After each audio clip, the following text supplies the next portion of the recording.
नमस्कृत्य नरं चैव नरोत्तमं देवीं सरस्वतीं व्यासं ततो जयमुदीरयेत्।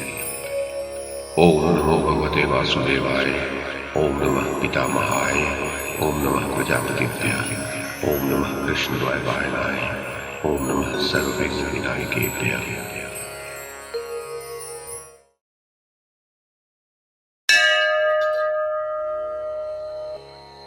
वैशंपायन जी कहते हैं, जन्मेजय, इधर महाराज युधिष्ठिर भीम को बहुत विलंब हुआ देखकर बड़े चिंतित हुए। उनका चित्त शोकानल से संतप्त हो उठा और वे स्वयं ही जाने को खड़े हो गए। जलाशय के तट पर पहुंचकर उन्होंने देखा कि उनके चारों भाई मरे पड़े हैं। उन्हें निश्चेष पड़े देखकर महाराज युधिष्ठिर अत्यंत खिन्न हो गए। शोक समुद्र में डूबकर वे सोचने लगे, इन वीरों को किसने मारा है? इनके अंगों में कोई शस्त्र प्रहार का चिन्ह भी नहीं है और यहाँ किसी के चरण चिन्ह भी नहीं दिखाई देते। जिसने मेरे भाइयों को मारा है, मैं समझता हूँ वो कोई महान प्राणी होगा। अच्छा, पहले मैं एकाग्रता पूर्वक इसके कारण का विचार कर लूं, अथवा जल पीने पर मुझे स्वयं ही इसका पता लग जाएगा। ऐसा न हो कि हम लोगों से छिपे छिपे कूट बुद्धि शकुनी के द्वारा दुर्योधन ने ये विशैला सरोवर बनवा दिया, किंतु इसका जल विशैला भी नहीं जान पड़ता, क्योंकि मर जाने पर भी मेरे इन भाइयों के शरीर में कोई विकार नहीं जान पड़ता तथा इनके चेहरे का रंग भी खिला हुआ है। इनमें से प्रत्येक जल के प्रबल प्रवाह के समान महाबली है। इन पुरुष श्रेष्ठों का सामना भी साक्षात यमराज के सिवा और कौन कर सकता है? जन्मेजय ये सब सोचकर वे जल में उतरने को तैयार हुए। उसी समय उन्हें आकाशवाणी सुनाई दी। उसने कहा, मैं मत्स्य और शैवाल भक्षी एक बगुला हूं। मैंने ही तुम्हारे भाइयों को मारा है। यदि तुम मेरे प्रश्नों का उत्तर नहीं दोगे तो पांचवे तुम भी इनके साथ सोओगे। हे तात, साहस न करो, मेरा पहले से ही यह नियम है। तुम मेरे प्रश्नों का उत्तर दे दो, फिर जल पीना और ले भी जाना। युधिष्ठिर ने कहा, यह काम पक्षी का तो हो नहीं सकता, अतः मैं आपसे पूछता हूँ कि आप रुद्र, वसु अथवा मरुत आदि प्रधान देवताओं में से कौन है? यक्ष ने कहा, मैं कोरा जलचर पक्षी नहीं हूँ, मैं यक्ष हूँ। तुम्हारे ये महान तेजस्वी भाई मैंने ही मारे हैं। जन्मेजय, यक्ष की ये अमंगलमयी और कठोर वाणी सुनकर राजा युधिष्ठिर उसके पास जाकर खड़े हो गए। उन्होंने देखा कि एक विकट नेत्रों वाला विशालकाय यक्ष वृक्ष के ऊपर बैठा है। वह बड़ा ही दुर्धर्ष, ताल के समान लंबा, अग्नि के समान तेजस्वी और पर्वत के समान विशाल है। वह अपनी गंभीर नादमयी वाणी से उन्हें ललकार रहा है। फिर वो युधिष्ठिर से कहने लगा, राजन, तुम्हारे इन भाइयों को मैंने बारंबार रोका था, तब भी इन्होंने मूर्खता से जल ले जाना ही चाहा। इसी से मैंने इन्हें मार डाला। यदि तुम्हें अपने प्राण बचाने हो तो यहाँ जल नहीं पीना चाहिए। ये स्थान पहले से ही मेरा है। मेरा ये नियम है कि पहले मेरे प्रश्नों का उत्तर दो, उसके पश्चात जल पीना और ले भी जाना। युधिष्ठिर ने कहा, मैं आपके अधिकार की वस्तु को नहीं ले जाना चाहता। आप मुझसे प्रश्न कीजिए। कोई पुरुष स्वयं ही अपनी प्रशंसा करे, इस बात की सत्पुरुष बड़ाई नहीं करते। मैं अपनी बुद्धि के अनुसार उनके उत्तर दूंगा। यक्ष ने पूछा, सूर्य को कौन उदित करता है? उसके चारों ओर कौन चलते हैं? उसे अस्त कौन करता है और वह किस में प्रतिष्ठित है? युधिष्ठिर बोले, ब्रह्म सूर्य को उदित करता है, देवता उसके चारों ओर चलते हैं, धर्म उसे अस्त करता है और वह सत्य में प्रतिष्ठित है। यक्ष ने पूछा, मनुष्य श्रोत्रिय किससे होता है? महत्व पद को किसके द्वारा प्राप्त करता है? किसके द्वारा वह द्वितीयवान होता है और किससे बुद्धिमान होता है? युधिष्ठिर ने कहा, श्रुति के द्वारा मनुष्य श्रोत्रिय होता है, तप से महत्व पद प्राप्त करता है, धृति से द्वितीयवान होता है और वृद्ध पुरुषों की सेवा से बुद्धिमान होता है। यक्ष ने पूछा, ब्राह्मणों में देवत्व क्या है? उनमें सत्पुरुषों का सा धर्म क्या है? मनुष्यता क्या है? और असत्पुरुषों का सा आचरण क्या है? युधिष्ठिर बोले, वेदों का स्वाध्याय ही ब्राह्मणों में देवत्व है, तप सत्पुरुषों का सा धर्म है, मरना मानुषी भाव है और निंदा करना असत्पुरुषों का सा आचरण है। यक्ष ने पूछा, क्षत्रियों में देवत्व क्या है? उनमें सत्पुरुषों का सा धर्म क्या है? मनुष्यता क्या है? और उसमें असत्पुरुषों का सा आचरण क्या है? युधिष्ठिर बोले, बाण विद्या क्षत्रियों का देवत्व है, यज्ञ उनका सत्पुरुषों का सा धर्म है। भय मानवीय भाव है और दीनों की रक्षा न करना असत्पुरुषों का सा आचरण है। यक्ष ने पूछा, कौन एक वस्तु यज्ञ साम है? कौन एक यज्ञ यजु है? कौन एक वस्तु यज्ञ का वर्ण करती है और किस एक का यज्ञ अतिक्रमण नहीं करता? युधिष्ठिर ने उत्तर दिया, प्राण ही यज्ञ साम है, मन ही यज्ञ यजु है। एकमात्र ऋक ही यज्ञ का वर्ण करती है और एकमात्र ऋक का ही यज्ञ अतिक्रमण नहीं करता। यक्ष ने पूछा, आवपन करने वालों के लिए कौन वस्तु श्रेष्ठ है? निवपन करने वालों के लिए क्या श्रेष्ठ है? प्रतिष्ठा चाहने वालों के लिए कौन वस्तु श्रेष्ठ है तथा संतान चाहने वालों के लिए क्या श्रेष्ठ है? युधिष्ठिर बोले, आवपन करने वालों के लिए वर्षा श्रेष्ठ फल है, निवपन करने वालों के लिए बीज श्रेष्ठ है, प्रतिष्ठा चाहने वालों के लिए गौ श्रेष्ठ है और संतान चाहने वालों के लिए पुत्र श्रेष्ठ है। यक्ष ने पूछा, ऐसा कौन पुरुष है जो इंद्रियों के विषयों को अनुभव करते हुए, श्वास लेते हुए तथा बुद्धिमान, लोक में सम्मानित और सब प्राणियों का माननीय होकर भी वास्तव में जीवित नहीं है? युधिष्ठिर ने कहा, जो देवता, अतिथि, सेवक, माता पिता और आत्मा इन पांचों का पोषण नहीं करता, वह श्वास लेने पर भी जीवित नहीं है। यक्ष ने पूछा, पृथ्वी से भी भारी क्या है? आकाश से भी ऊंचा क्या है? वायु से भी तीव्र गति से चलने वाला क्या है और तिनकों से भी अधिक संख्या में क्या है? युधिष्ठिर बोले, माता भूमि से भी भारी है, पिता आकाश से भी ऊंचा है, मन वायु से भी तीव्र गति से चलने वाला है और चिंता तिनकों से भी बढ़कर है। यक्ष ने पूछा, सो जाने पर पलक कौन नहीं मूंदता? उत्पन्न होने पर चेष्टा कौन नहीं करता? हृदय किसमें नहीं है और वेग से कौन बढ़ता है? युधिष्ठिर ने कहा, मछली सोने पर भी पलक नहीं मूंदती, अंडा उत्पन्न होने पर भी चेष्टा नहीं करता, पत्थर में हृदय नहीं है और नदी वेग से बढ़ती है। यक्ष ने पूछा, विदेश में जाने वाले का मित्र कौन है? घर में रहने वाले का मित्र कौन है? रोगी का मित्र कौन है और मृत्यु के समीप पहुंचे हुए पुरुष का मित्र कौन है? युधिष्ठिर बोले, साथ के यात्री विदेश में जाने वाले के मित्र है, स्त्री घर में रहने वाले की मित्र है, वैद्य रोगी का मित्र है और दान मुमूर्षु पुरुष का मित्र है। यक्ष ने पूछा, समस्त प्राणियों का अतिथि कौन है? सनातन धर्म क्या है? अमृत क्या है और ये सारा जगत क्या है? युधिष्ठिर ने उत्तर दिया, अग्नि समस्त प्राणियों का अतिथि है, गौ का दूध अमृत है, अविनाशी नित्य धर्म ही सनातन धर्म है और वायु ही ये सारा जगत है। यक्ष ने पूछा, अकेला कौन विचरता है? एक बार उत्पन्न होकर पुनः कौन उत्पन्न होता है? शीत की औषधि क्या है और महान आवपन क्या है? युधिष्ठिर बोले, सूर्य अकेला विचरता है, चंद्रमा एक बार जन्म लेकर पुनः जन्म लेता है, अग्नि शीत की औषधि है और पृथ्वी बड़ा भारी आवपन है। यक्ष ने पूछा, धर्म का मुख्य स्थान क्या है? यश का मुख्य स्थान क्या है? स्वर्ग का मुख्य स्थान क्या है और सुख का मुख्य स्थान क्या है? युधिष्ठिर ने कहा, धर्म का मुख्य स्थान दक्षता है, यश का मुख्य स्थान दान है, स्वर्ग का मुख्य स्थान सत्य है और सुख का मुख्य स्थान शील है। यक्ष ने पूछा, मनुष्य की आत्मा क्या है?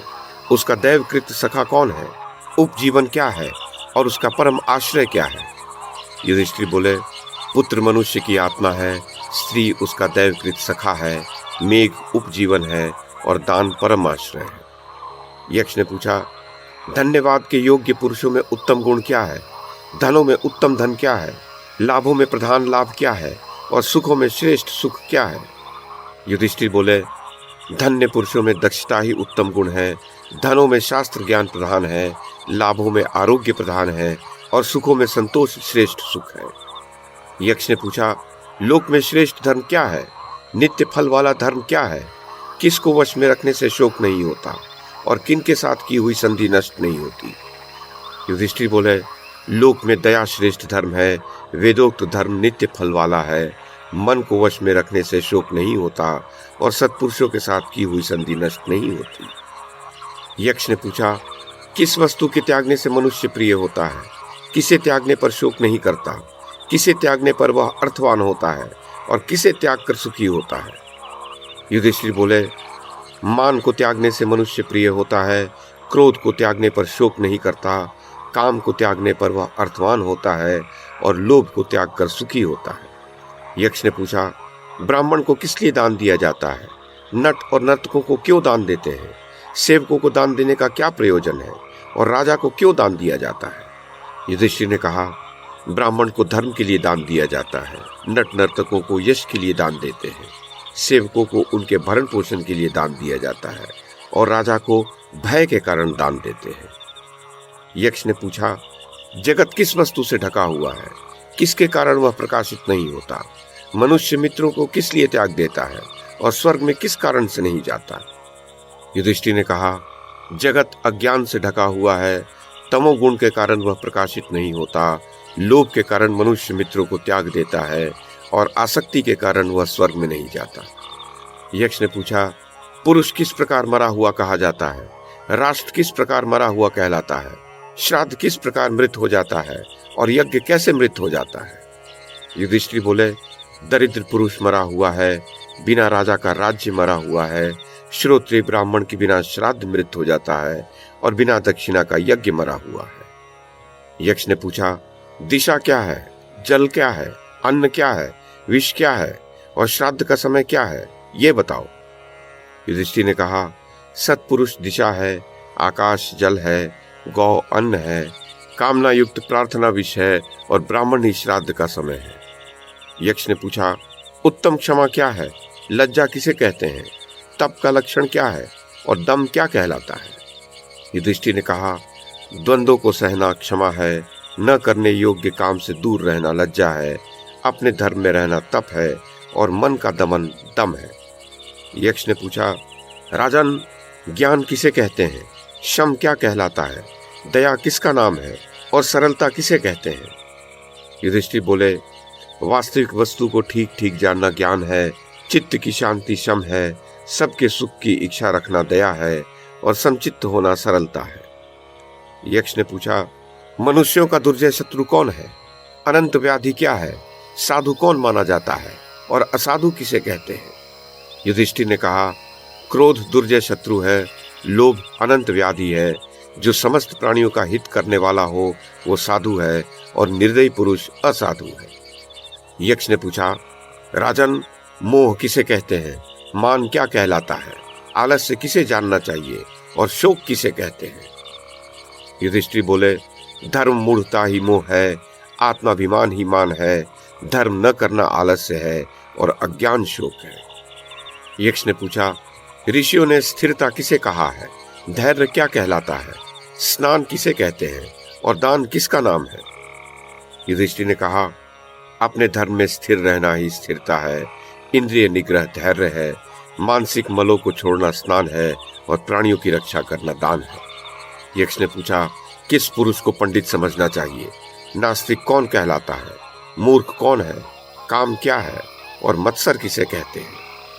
युधिष्ठिर ने कहा, धर्मज्ञ को पंडित समझना चाहिए, मूर्ख नास्तिक कहलाता है, और नास्तिक मूर्ख है। जो जन्म मरण रूप संसार का कारण है वह वासना काम है, और हृदय का ताप मत्सर है। यक्ष ने पूछा, अहंकार किसे कहते हैं? दंभ क्या कहलाता है? जिसे परम देव कहते हैं वो क्या है? और पैशून्य किसका नाम है? युधिष्ठिर बोले, महान अज्ञान अहंकार है, अपने को झूठ मूठ बड़ा धर्मात्मा प्रसिद्ध करना दंभ है, दान का फल दैव कहलाता है, और दूसरों को दोष लगाना पैशून्य है। यक्ष ने पूछा, धर्म अर्थ और काम ये परस्पर विरोधी हैं, इन नित्य विरुद्धों का एक स्थान पर कैसे संयोग हो सकता है? युधिष्ठिर ने कहा, जब धर्म और भार्या परस्पर वशवर्ती हो तो धर्म अर्थ और काम तीनों का संयोग हो सकता है। यक्ष ने पूछा, भरत श्रेष्ठ, अक्षय नरक किस पुरुष को प्राप्त होता है? युधिष्ठिर बोले, जो पुरुष भिक्षा मांगने वाले किसी अकिंचन ब्राह्मण को स्वयं बुलाकर फिर उसे नहीं देता वह अक्षय नरक प्राप्त करता है। जो पुरुष वेद, धर्मशास्त्र, ब्राह्मण, देवता और पितृधर्मों में मिथ्या बुद्धि रखता है वह अक्षय नरक प्राप्त करता है, तथा धन पास रहते हुए भी जो लोभवश दान और भोग से रहित है तथा पीछे से ये कह देता है कि मेरे पास है ही नहीं, वो अक्षय नरक प्राप्त करता है।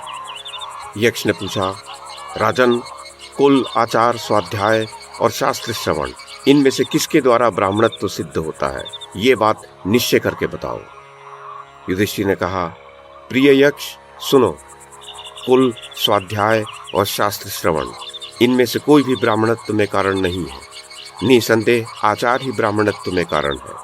अतः प्रयत्न पूर्वक सदाचार की रक्षा करनी चाहिए। ब्राह्मण को तो इस पर विशेष रूप से दृष्टि रखनी आवश्यक है, क्योंकि जिसका सदाचार अक्षुण्ण है उसका ब्राह्मणत्व ही बना हुआ है, और जिसका आचार नष्ट हो गया वह तो स्वयं भी नष्ट हो गया। पढ़ने वाले, पढ़ाने वाले तथा शास्त्र का विचार करने वाले, ये सब तो व्यसनी और मूर्ख ही हैं। पंडित तो वही है जो अपने कर्तव्य का पालन करता है। चारों वेद पढ़ा होने पर भी यदि कोई दूषित आचार वाला है तो वह किसी भी प्रकार शूद्र से बढ़कर नहीं है। वस्तुतः जो अग्निहोत्र में तत्पर और जितेंद्रिय है वही ब्राह्मण कहा जाता है। यक्ष ने पूछा, बताओ, मधुर वचन बोलने वाले को क्या मिलता है? सोच विचार कर काम करने वाला क्या पा लेता है? जो बहुत से मित्र बना लेता है उसे क्या लाभ होता है? और जो धर्मनिष्ठ है उसे क्या मिलता है? युधिष्ठिर ने कहा, मधुर वचन बोलने वाला सबको प्रिय होता है। सोच विचार कर काम करने वाले को अधिकतर सफलता मिलती है। जो बहुत से मित्र बना लेता है वह सुख से रहता है, और जो धर्मनिष्ठ है उसे सद्गति मिलती है। यक्ष ने पूछा, सुखी कौन है? आश्चर्य क्या है? मार्ग क्या है? और वार्ता क्या है? मेरे इन 4 प्रश्नों का उत्तर दो। युधिष्ठिर ने कहा, जिस पुरुष पर ऋण नहीं है और जो परदेश में नहीं है, वह दिन के 5वें या 6ठे भाग में भी अपने घर के भीतर चाहे साग पात ही पकाकर खा ले तो वही सुखी है। प्रतिदिन प्राणी यमराज के घर जा रहे हैं, किंतु जो बचे हुए हैं वे सर्वदा जीते रहने की इच्छा करते हैं। इससे बढ़कर और क्या आश्चर्य होगा? तर्क की कहीं स्थिति नहीं है, श्रुतियां भी भिन्न भिन्न हैं। एक ही ऋषि नहीं है जिनका वचन प्रमाण माना जाए, तथा धर्म का तत्व गुहा में निहित है, अर्थात अत्यंत गूढ़ है। अतः जिससे महापुरुष जाते हैं वही मार्ग है। इस महामोह रूप कड़ाह में काल भगवान समस्त प्राणियों को मास और ऋतु रूप करछी से उलट पुलट कर सूर्य रूपी अग्नि और रात दिन रूप ईंधन के द्वारा रांध रहे हैं। यही वार्ता है। यक्ष ने पूछा, तुमने मेरे सब प्रश्नों के उत्तर ठीक ठीक दे दिए। अब तुम पुरुष की भी व्याख्या कर दो और ये बताओ कि सबसे बड़ा धनी कौन है? युधिष्ठिर बोले, जिस व्यक्ति के पुण्य कर्मों की कीर्ति का शब्द जहां तक स्वर्ग और भूमि को स्पर्श करता है वहीं तक वह पुरुष भी है। जिसकी दृष्टि में प्रिय अप्रिय, सुख दुख और भूत भविष्यत ये जोड़े समान हैं, वही सबसे धनी पुरुष है। यक्ष ने कहा, राजन, जो सबसे धनी पुरुष है उसकी तुमने ठीक ठीक व्याख्या कर दी।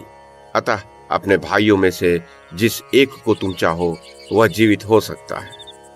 युधिष्ठिर बोले, यक्ष, ये जो श्याम वर्ण, अरुण नयन, सुविशाल शाल वृक्ष के समान ऊंचा और चौड़ी छाती वाला महाबाहु नकुल है वही जीवित हो जाए।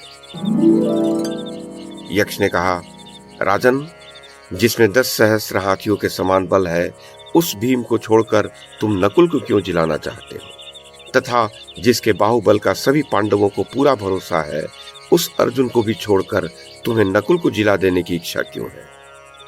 युधिष्ठिर ने कहा, यदि धर्म का नाश किया जाए तो वह नष्ट हुआ धर्म ही कर्ता को भी नष्ट कर देता है, और यदि उसकी रक्षा की जाए तो वही कर्ता की भी रक्षा कर लेता है।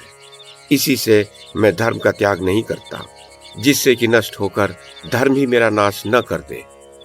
मेरा ऐसा विचार है कि वस्तुतः सबके प्रति समान भाव रखना परम धर्म है। लोग मेरे विषय में ऐसा ही समझते हैं कि राजा युधिष्ठिर धर्मात्मा है। मेरे पिता की कुंती और माद्री 2 भार्याएं थीं। वे दोनों ही पुत्रवती बनी रहें, ऐसा मेरा विचार है। मेरे लिए जैसी कुंती हैं वैसी ही माद्री भी है। मेरे लिए उन दोनों में कोई अंतर नहीं।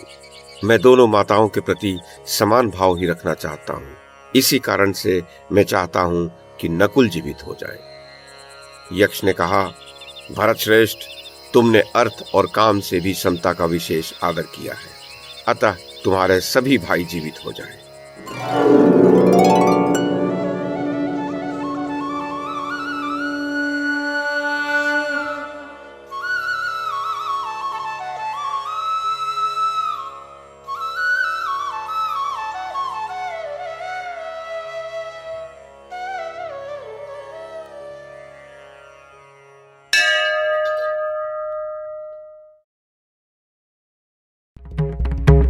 YouTube के माध्यम से महाभारत की कथा को एक श्रृंखला के रूप में प्रस्तुत करने का हमारा ये प्रयास यदि आपको सराहनीय लगा हो तो कृपया इस कड़ी को लाइक और शेयर करें, चैनल को सब्सक्राइब करें और बेल आइकन को दबाएं। साथ में अन्य लोगों को भी देखने के लिए प्रेरित करें। धन्यवाद और नमस्कार।